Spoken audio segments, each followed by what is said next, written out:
Je m'appelle Alain Roland, j'ai fondé Station E il y a quelques années et effectivement on a collaboré assez tôt avec Bouygues Télécom. Ce que je voudrais ajouter dans ces messages, c'est que ce qui est central pour nous, c'est l'utilisateur. La population, les administrés, on veut se déplacer, la mobilité doit être pas chère, donc il faut pouvoir faire des recharges électriques au plus bas prix. Et je voulais fixer le prix de la charge électrique à l'équivalent en essence de 70 centimes de litre d'essence. C'est ce qui nous permet d'abord de fournir des charges qui soient à des prix tout à fait raisonnables pour tous les budgets. Et puis en plus que ça ne coûte absolument rien à la collectivité. Quand on vient s'implanter, l'objectif c'était que ce soit un investissement privé sans faire appel à l'argent public, tout en payant une redevance à la collectivité avec l'essor de l'électromobilité. Donc il fallait des partenaires et je tiens à remercier Bouygues Télécom pour faire partie justement des entreprises industrielles qui s'implantent sur nos stations parce qu'en faisant ça, ils participent à la croissance du réseau de Station E, puisqu'on est évidemment en relation commerciale entre nos deux sociétés. En même temps, on amène un autre besoin essentiel à la population, puisqu'on amène du haut débit, et ça c'est assez fondamental. Tout le monde a un smartphone aujourd'hui et tout le monde veut évidemment pouvoir utiliser les meilleures applications.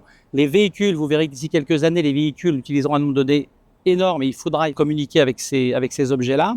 Et puis la décarbonation, on revient aussi encore à ce que disaient Rémi et Romain sur les casiers, ici à Bouygues-Saint-Antoine, mais aussi des fois dans les petits villages dans lesquels on n'a pas pick-up, la poste par exemple, qui permet d'aller mettre des colis.